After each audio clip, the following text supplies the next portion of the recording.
अच्छा मेरी बात ध्यान से सुनो। ये मोती विदेश के महारानी के हार का इकलौता मोती है जो कल मैंने पन्ना लाल की दुकान से नीलामी में खरीदा था। लेकिन मुखिया जी, आप इस मोती का क्या करेंगे? ये मोती मेरी पत्नी की सुंदरता में चार चांद लगा देगा। वाह वाह वाह, क्या बात कही है मुखिया जी ने। बूढ़ी घोड़ी लाल लगाम। मुखिया जी, अब तो हमारे गांव की शान बढ़ गई है। यही हमारे गांव का कोहिनूर है। इसको देखने आसपास के गांव के लोग भी यहाँ आएंगे। ठीक कहा तुमने, ये हमारे गांव का कोहिनूर है। मुखिया जी, इस कोहिनूर को जरा संभाल कर रखना। हाँ चंदा बहन, लेकिन कुछ समय के लिए इसकी जिम्मेदारी तुम्हारे कंधों पर होगी। मेरे कंधों पर? चंदा बहन, मेरी पत्नी के पास जो मांग टीका है, इस नीले मोती को तुम उसमें जड़ दो। इस गांव में बस तुम ही हो जो ये काम कर सकती हो। ये काम तो हो जाएगा मुखिया जी, लेकिन थोड़ा समय लगेगा। समय और पैसे दोनों ले लो, लेकिन काम कर दो चंदा बहन। ठीक है मुखिया जी, आज आप मुझे मुखियाइन का मांग टीका ला कर देना।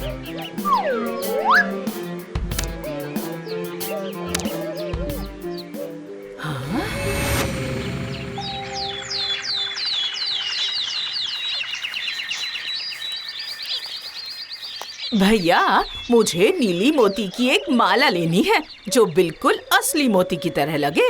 ऐसी माला दूंगा बहन जी कि कोई बता नहीं पाएगा ये असली है या नकली।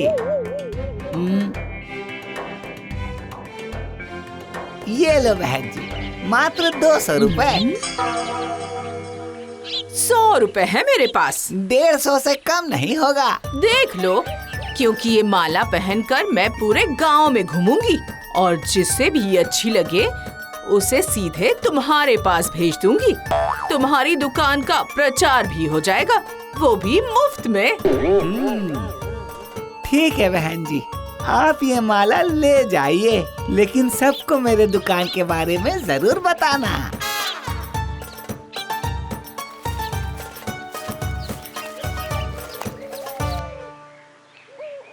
लगता है इस मांग टीके पर मोती को जोड़ने के लिए रेशम के धागे और रेशमी कपड़ों की जरूरत पड़ेगी। फिर कपड़े को उतने हिस्सों में काट कर मांग टीके के ऊपरी हिस्से पर लगा दूंगी। मांग टीका सिंदूर से ज्यादा चमकेगा। चंदा, ओ चंदा। क्या हुआ दीदी? मेरा सिर बहुत घूम रहा है चंदा। दीदी, लगता है तुम्हें कमजोरी हो गई है। हाँ, शायद भूख की वजह से ये हालत हो गई है। पूरे दिन कुछ नहीं खाया आज, बस काम काम और काम। ठीक है दीदी, तुम यहीं रुको, मैं तुम्हारे लिए शरबत लेकर आती हूँ। जल्दी से जा चंदा, इससे पहले कि मैं बेहोश हो जाऊँ और मुझे ग्लूकोज चढ़ाना पड़े। तू शरबत लेकर आ। ठीक है दीदी, थोड़ा सा सब्र करो।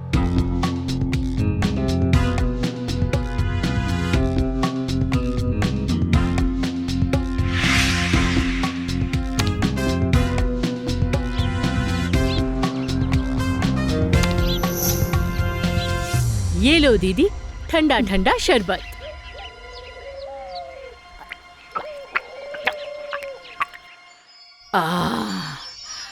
कितना सुकून मिला।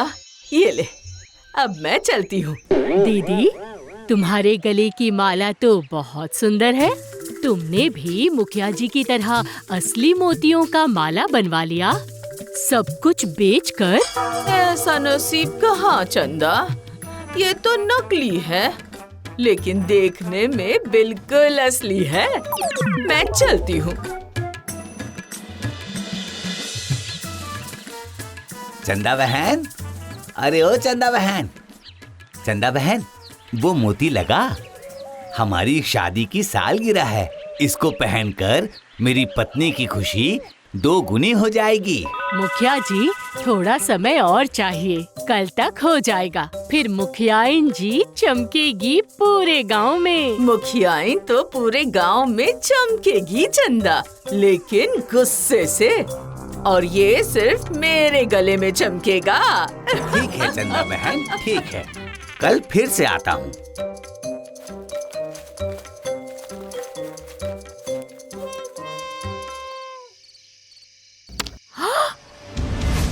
हाय हाय, मोती तो इसमें है ही नहीं।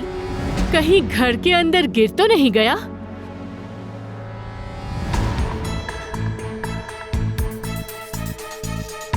हे ऊपर वाले, क्या मुसीबत दे दी मुझे। अगर मुखिया जी को मोती नहीं मिली तो वो पूरे गांव को सर पर उठा लेंगे, और कहीं इसकी कीमत वो मुझसे मांग ले तो मैं क्या करूंगी। अरे चंदा, ऐसे सिर पकड़कर क्यों बैठी है? सर पर आसमान टूट पड़ा है दीदी। कैसी बात कर रही है चंदा? आसमान तो सिर पर ही है, गिरा कब? दीदी, मुखिया जी का नीला मोती चोरी हो गया है मेरे पास से। क्या? ये कैसे हुआ चंदा? किसने किया? कब किया? कहाँ किया? पता नहीं दीदी, मैंने तो घर पर ही रखा था।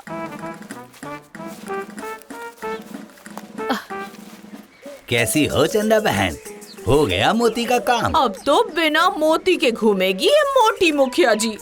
मेरा मतलब मुखिया इनका सपना टूट गया। ये क्या गोल गोल बातें कर रही हो मंदा बहन? मुखिया जी, वो मोती तो चोरी हो गया है। हाँ, हे भगवान, इतना कीमती मोती चोरी हो गया। देखा आपने, मैंने आपसे कहा था किसी पर भरोसा मत कीजिए, लेकिन नहीं, अब देख लिया आपने अपनी करनी का फल। चंदा बहन, ये क्या कह रही हो तुम? उस मोती में मैंने अपनी सारी जमा पूंजी लगा दी है। मुझे तो लगता है कि इस चंदा की नीयत खराब हो गई है, इसीलिए वो मोती हमें नहीं देना चाह रही है। मैं झूठ नहीं बोल रही हूँ मुखिया जी, मेरे पास वो मोती नहीं है, मेरे घर से वो चोरी हो गया है। अगर मोती चोरी हो गई है तो उस मोती की पूरी कीमत मिल जानी चाहिए, पूरे 2 लाख। 2 लाख? हाँ चंदा बहन, अब देख लो कब देने हैं पैसे। चलो।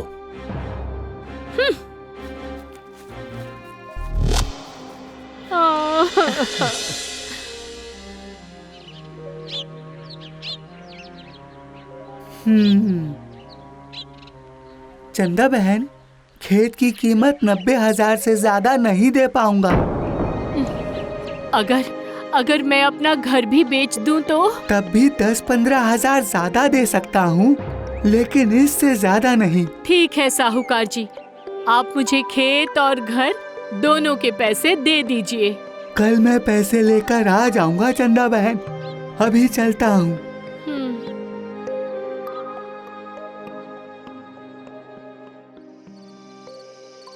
मैंने सुना तू घर और खेत दोनों बेच रही है।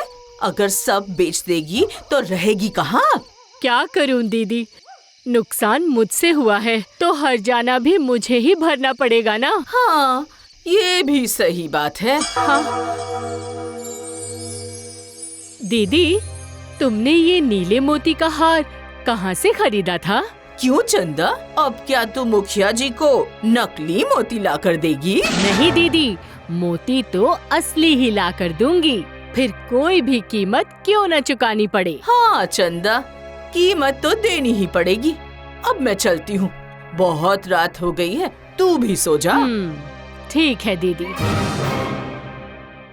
अब समझ में आया, तो दीदी ने उस दिन तबीयत खराब होने का बहाना बनाकर मोती सफा चट कर गई। कोई बात नहीं दीदी, मैं भी तुम्हारी छोटी बहन हूँ, अब तुम देखो। मुखिया जी, मुझे आपकी मदद चाहिए, आपका मोती वापस लाने के लिए। मुझसे किसी भी तरह की रियायत की उम्मीद मत करना कि मैं तुमसे मोती की कीमत कम लूंगा। हमें हमारी मोती की पूरी कीमत चाहिए चंदा। मैं आपको आपका ही मोती वापस कर दूंगी, बस आज रात को मेरे घर पर पूरे गांव के साथ आ जाना। पूरे गांव के साथ? मोती तो सबके सामने ही मिलेगा, क्योंकि वो है ही ऐसी जगह, सबका होना जरूरी है। ठीक है, हम पूरे गांव के साथ आज रात को आ जाएंगे, लेकिन कोई बहाना नहीं चाहिए। मोती या फिर उसकी पूरी कीमत। बिल्कुल मुखिया जी। चंदा, अरे ओ चंदा, ये रात में लकड़ियाँ जलाकर क्या कर रही है? इस आग में आज एक परीक्षा होगी दीदी, अग्नि परीक्षा। कैसी परीक्षा? किसकी परीक्षा चंदा? थोड़ी देर में ही पता चल जाएगा दीदी। इतनी रात को अब पूरे गांव के साथ यहाँ मुखिया जी? हमें यहाँ चंदा बहन ने बुलाया है। क्यों चंदा बहन? जरा रुक जाइए मुखिया जी। दीदी, ओ मेरी प्यारी दीदी, जरा अपना हार तो देना। हार? मेरा हार? वो किस लिए चंदा? दीदी, बस मुखिया जी को बताना है कि असली और नकली में क्या फर्क है।